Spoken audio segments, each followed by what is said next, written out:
Assalamualaikum warahmatullahi wabarakatuh. Di sini saya akan membahas materi tentang pengertian sejarah dan ruang lingkup sejarah. Nah, di sini saya akan membahas asal-usul kata sejarah. Kata sejarah secara harfiah berasal dari bahasa Arab atau sejaratun, yang artinya pohon. Dalam bahasa Arab sendiri ini, sejarah disebut tarik. Nah, dalam bahasa Indonesia artinya kurang lebih adalah waktu atau penanggalan.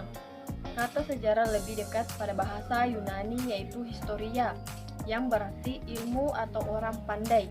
Kemudian dalam bahasa Inggris menjadi historia yang berarti masa lalu manusia. Nah, jadi secara umum sejarah adalah suatu ilmu pengetahuan yang disusun atas hasil penyelidikan beberapa peristiwa yang dapat dibuktikan dengan bahan kenyataan. Sejarah didefinisikan sebagai catatan masyarakat umum manusia atau peradaban manusia yang terjadi pada watak atau sifat masyarakat itu.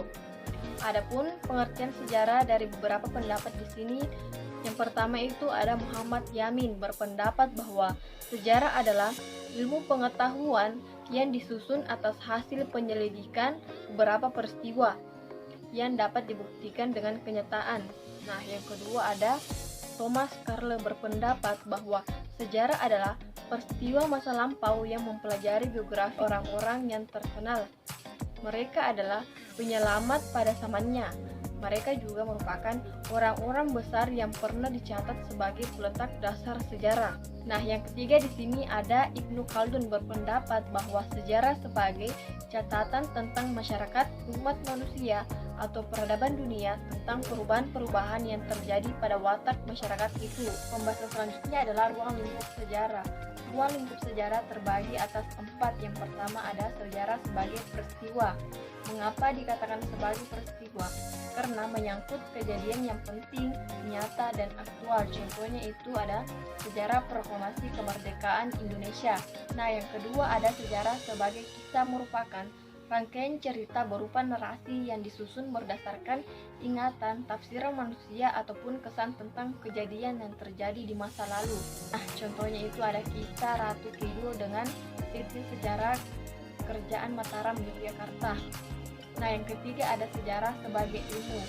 Nah, sejarah sebagai ilmu di sini mempelajari kenyataan dengan mengadakan penelitian dan pengajian mengenai peristiwa cerita sejarah. Konsep ini merupakan ruang lingkup sejarah yang sangat penting karena sejarah sebagai ilmu di sini merupakan pengetahuan tentang peristiwa dan cerita yang terjadi di masyarakat pada masa lalu. Contohnya itu ada teori masuknya Hindu-Buddha di Indonesia. 4. Ada sejarah sebagai seni.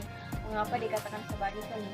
Karena ini perlunya intuisi, imajinasi, emosi, dan gaya bahasa yang termasuk sebagai karya seni dalam menuliskan sejarah itu sendiri supaya menarik. Dan contohnya itu ada tarian tradisional yaitu tari piring dan macam-macam candi yaitu Candi Borobudur dan Candi Prambanan. Nah, jadi sejarah di sini mempunyai kegunaan. Yang pertama itu ada mengetahui peristiwa yang telah lampau. Nah, tujuan utama dari mempelajari sejarah tentunya untuk menjawab rasa ingin tahu kita terhadap peristiwa yang terjadi pada masa lampau. Hal ini merupakan manfaat yang pertama kali kita peroleh dari proses belajar sejarah. Kita dapat mengetahui apa yang terjadi di masa lalu, mengenali siapa saja yang terlibat, di mana kejadian itu berlangsung, kapan peristiwa itu terjadi, serta dampak apa yang mempengaruhi kehidupan selanjutnya. Yang kedua itu ada manfaat edukatif dan pembelajaran. Selain mengetahui peristiwa yang berlalu, sejarah juga memberikan pendidikan kepada siapa saja yang mempelajarinya. Tidak heran apabila di sekolah selalu ada pelajaran sejarah. Nah, itulah tadi penjelasan saya tentang sejarah dan ruang lingkup sejarah. Jika ada kesalahan dan kekurangan, mohon dimaafkan. Wassalamualaikum warahmatullahi wabarakatuh.